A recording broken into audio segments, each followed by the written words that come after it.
తాకట్టులో ఉన్న మీ బంగారం ఈ రోజు ఎంత ధర చేస్తుందో కొమ్మూరి గోల్డ్ వాళ్ళకి కాల్ చేస్తే ఫ్రీ గోల్డ్ కాస్ట్ చెక్ చేసి చెప్తారు. నమస్కారం అండి, సుమన్ టీవీకి స్వాగతం. నేను గీతాంజలి. ప్రస్తుతం మనతో పాటు ఉన్నారు గురువర్యులు, దివ్య విశ్వశక్తి పరివార వ్యవస్థాపకులు ఓం స్వరూప్ గురూజీ. వారితో మాట్లాడదాం. గురుగారు నమస్కారం. శుభాశీషులు తల్లి. దివ్య శక్తి స్వరూపులందరికీ కూడా దివ్య అనుగ్రహ ప్రాప్తి. గురుగారు, ఈ శ్రావణ మాసంలో విశేషంగా లలిత అమ్మవారి ఆరాధన, లలిత ఉపాసన ఏ విధంగా చేయాలి? లలితా సహస్రనామాలు పారాయణ చేస్తాము, అమ్మవారి ఉపాసన చేస్తాము. ఇందులో భాగంగా ఏది అత్యంత శక్తివంతమైనది, అమ్మవారి అనుగ్రహం పొందేందుకు ఏది గొప్పదైనటువంటి మార్గమో తెలియచేస్తారా? లలిత అమ్మవారి యొక్క ఉపాసన శ్రేష్టము, గొప్పది. దానిని మించింది ఇంకా ఏవీ లేవమ్మా. ఆ తల్లి 1000 నామాల్లో ప్రతి నామంలో ఒక ప్రత్యేకత, బీజాక్షరాలు శక్తితో కూడుకొని నిండినటువంటివి. అందుకనే కనీసం చదవడం వల్ల, వినడం వల్ల ఆ యొక్క ఫలితం మనం పొందుతాం. అంటే బీజాక్షరాలు చదవడం ఆటోమేటిక్గా లైన్స్లో అమ్మవారి నామాల్లో ఆ పలకడంలో ఈ యొక్క బాడీలో షట్చక్రాలే కాకుండా ఇక్కడ శక్తిని స్వీకరించే కేంద్రాలు మన శరీరంలో ఉంటాయి. 72,000 నాళ్ళకి ఈ ఉచ్చారణ స్పందన ఉంటుంది. ఏకాగ్రతతో ఏ మానవులు, స్త్రీ పురుషులు ఎవరైనా సరే చేయడం వల్ల అమ్మవారు ఆ నామ జప మనం చదువుతూ ఉంటారు, జపాలు కూడా కొంతమంది చేస్తూ ఉంటారు. అందులో బోల్డ్ అమ్మవారి శక్తితో కూడిన నిండినటువంటి నామాలు అవి. ఆ టైంలో ఇంకా తొందరగా వారికి అమ్మవారి కృప కలగాలి అంటే చదవడం ఒక్కటే కాదు, చదవడంలో పుణ్యం వస్తుంది, కానీ అమ్మవారి యొక్క కృప అపారంగా మెండుగా దండుగా కావాలి అంటే మొహంలో మొహం పెట్టి అమ్మవారి తల్లి పిల్లలు ఎలా చూస్తారో ఆ విధమైన ప్రేమ చూస్తూ ఉంటారు. అందుకని ఫోటో రూపం కానీ విగ్రహ రూపం కానీ ముందు కూర్చొని అమ్మవారిని చక్కగా ఈ శ్రావణ మాసంలో విశేషంగా అలా చూస్తూ చదువుతూ మరి మీరు చేయగలిగిన నాడు ఆ తల్లి మీ హృదయం నిండిపోయి ఆ విశేషమైనటువంటి భాను అంటే సూర్యుడి ఎంత ప్రకాశం ఉంటుందో ఆ తల్లి అంత ప్రకాశమైనటువంటి ఆది పరాశక్తి. కాబట్టి ఆ తల్లి మీకు ఆ నామాలు చెప్పడం వల్ల, ఏకాగ్రత చేయడం వల్ల మీలో శక్తి ప్రవేశిస్తుంది. మీకు ప్రవేశించినట్టు కూడా మీరు అనుభూతి పొందుతారు.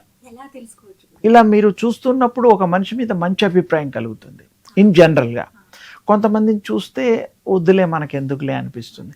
అసలు చూడ్డంతోనే ఒక ఆకర్షణ వస్తుంది. భగవత్ ఆకర్షణ అన్నిటికంటే గొప్పది, స్వచ్ఛమైనది.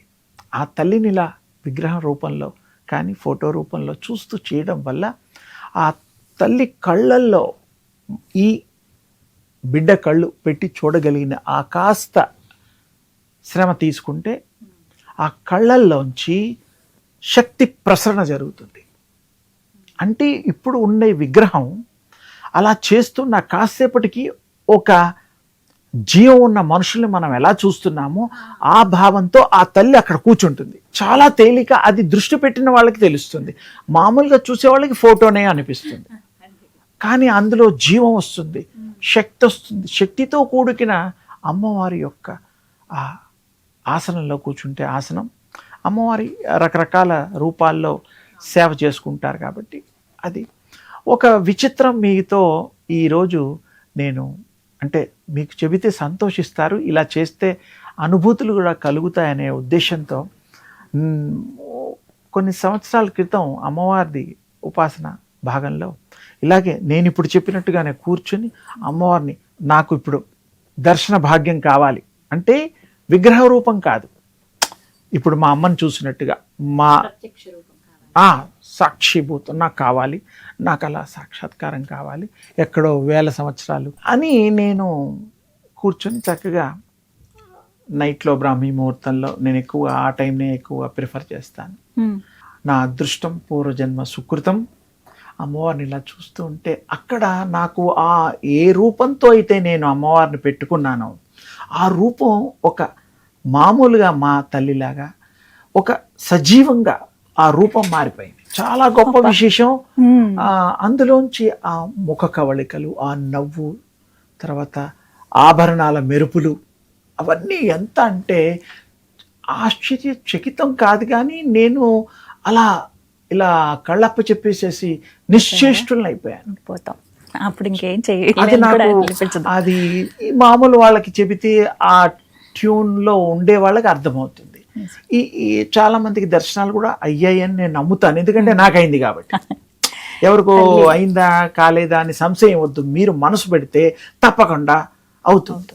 తర్వాత ఇంకో చిన్న కోరిక ఏంటంటే, అమ్మ నాకు నీ దివ్య శక్తిని అనుగ్రహించేటట్టుగా, నేను నా కళ్ళతో చూసేటట్టుగా, నాలో ఆ శక్తి ప్రవహించేటట్టుగా నువ్వు ఇస్తున్నది నేను కళ్ళారా ఈ మాంసపు చక్షువులతో చూసే భాగ్యం కల్పించమ్మా అని ఒక చంటి పిల్లవాడు తల్లిని అడిగినట్టు అడిగాను. ఆ తల్లి మాటలేమిటి, చక్కగా ఇలా చూసి నవ్వుతూ 2 చేతులు ఇలా ఆశీర్వాదం చేస్తే ఆ 2 చేతుల్లోంచి ఒక తేజస్సు వచ్చి నా ఒంట్లో ఎంటర్ అయిపోయింది. ఆ తర్వాతే ఈ యొక్క దివ్య విశ్వ శక్తి పరివార్ ప్రచారాన్ని మొదలుపెట్టా. నాకు సాక్షిభూతం ఆ తల్లి, అమ్మవారి సాక్షి చూపించింది. ఆ దివ్య శక్తి అందరికీ పంచాలి, అందరి హృదయాల్లో దాన్ని పెంచాలి, విశ్వమంతా శక్తిమయం చెయ్యాలి. వినేవాళ్ళు వింటారు, పూర్వజన్మ సుకృతం ఉంటే, లేని వాళ్ళు లేరు. ఆ దానికి అనుగుణంగా మనం సత్యము, ధర్మము, అబద్ధాలు ఇవన్నీ ఏమి ఆడకుండా కొన్ని నియమనిష్టలు పాటిస్తూ సర్వకాల సర్వావస్థలందు ఆ తల్లిని ఆ దర్శన పొందుతూ ఆ మమేకంలో ఉంటూ ఉండాలి. మిగతావి నడుస్తూ ఉంటాం, చేస్తూ ఉంటాం, అది వేరే. మీ దృష్టి అక్కడ ఉండాలి. అమ్మవారు మిమ్మల్ని కాపాడుతుంది, అమ్మవారు మీ హృదయంలో మీలోనే ఉంటుంది. ఎందుకంటే ఆవిడ సర్వాత్మిక అనేటువంటి ఒక నామం కూడా ఉంది తల్లికి. ఆవిడ అన్ని ఆత్మలు ఆవిడలో ఉంటే ఆవిడ ఏదంటే అది చేయగలుగుతుంది. నాకు ప్రత్యక్షంగా అమ్మవారు దివ్య శక్తి రూపం, దివ్య తేజస్సు నాలో ఆ తల్లి ఆ ప్రకాశాన్ని ప్రసాదించింది. అందుకే నేను ఈ దివ్య విశ్వశక్తి పరివార్ అనేటువంటిది అందరికీ ఎంత తోస్తే అంత చెప్పడానికి, ఆ యొక్క సూర్యోపాసన అనేటువంటి దాన్ని ఒక ఉదాహరణగా తీసుకొని, సూర్యోపాసనలు అందరు దేవుళ్ళు చేశారు గతంలో. అలాగే మా రాజులు అనేవాళ్లే కాకుండా, ఋషులు అనేవాళ్ళు కాకుండా, దేవతలు అనేవాళ్ళు కాకుండా సర్వులు అది ఆమోదయోగ్యం. సూర్యోపాసన అంత తేజస్సు కలిగినటువంటి దానిని మనం ఇలా ఉపాసన చేయడం వల్ల, ఇలా వారి యొక్క కృప పొందడం వల్ల దివ్య శక్తి మీలో ఆ యొక్క ప్రసరణ జరుగుతుంది. కళ్ళు మూసినా తెరిచినా మీరు అది పొందగలుగుతారు అనేటువంటి దృష్టితో నేను ఈ ప్రచారం చాలా ఉధృతం చేస్తూ అన్ని చోట్ల చెప్పడానికి, టీవీ మాధ్యమేమే కాకుండా గుళ్ళల్లో వాటిలో కూడా అప్పుడప్పుడు చెప్పడం, కొన్ని సభల్లో చెప్పడం. ఇవి నమ్మడం అనేటువంటిది వారి అనుభవంలో దేవుడి మీద నమ్మకాన్ని బట్టి ఆధారపడి ఉంటుందండి. కొంతమంది నేను చూశాను అంటే నమ్మకపోవచ్చు, అమ్మవారు ప్రసాదించింది అంటే నమ్మకపోవచ్చు. మన పురాణంలో ఎన్నో ఉన్నాయి ఉదాహరణలు.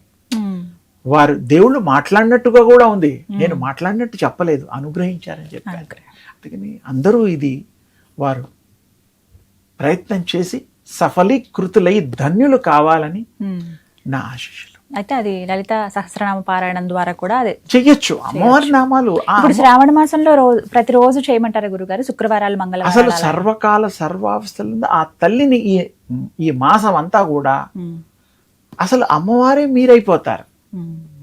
అంటే అంత మీరు లీనం అవ్వాలి. మీరు వేరనుకుంటే ఇంకేం లేదు. ఇంకా మరి పిల్లల్ని కూడా మీ పిల్లలు అనుకుని పెంచితేనే వాడిని ప్రేమించగలుగుతారు. ఎవరో పిల్లలు అంటే ఎట్ట కుదురుతుంది? కన్న తల్లి తిన్నా తినకపోయినా పిల్లాడు తింటే తిన్నట్టుగా భావం చేస్తుంది. ఎందుకు? ఈ శరీరాల్లోంచి వచ్చిన ఆ రూపాలే, అందుకే ఈ రూపమే కాబట్టి అది ప్రేమిస్తాం. ఆత్మను ప్రేమించడం లేదు ఇక్కడ. ఆత్మ వేరు, ఆ శరీరం వీళ్ళు పంచి ఇచ్చింది కాబట్టి ఆ శరీరాల మీద ప్రేమ కలుగుతుంది. చాలా తేలిగ్గా చెప్పడానికి ప్రయత్నం చేశాను. అమ్మవారు కృప అమోఘము తప్పకుండా ఆ తల్లి మన హృదయంలో ఉంటుంది. మీరు ఆహ్వానించడం, మీ ఏకాగ్రతతో ఆహ్వానించడమే మీ చేయాల్సిన పని. నామాలు ఓకే, ఉమ్, పూజలు ఓకే, అన్నీ సంతోషదాయకమే. మీ మనసు ఎక్కడ, అది పెట్టండి. ఏకాగ్రత పెడితే ప్రతిదీ సాధ్యమే. అవుతుంది. అమ్మవారు మీకు దర్శన ప్రాప్తి జరుగుతుంది, స్వప్నంలో జరుగుతుంది, ప్రత్యక్షంగా కూడా జరిగేంత పుణ్యం చేసుకొని అంత ఏకాగ్రత చేసినప్పుడు ఎందుకు కలగదు? ఉమ్, ఎంతో మందికి ప్రత్యక్షం అయినట్టుగా కూడా ఉంది కదా అయ్యారు. చరిత్ర. ఉమ్.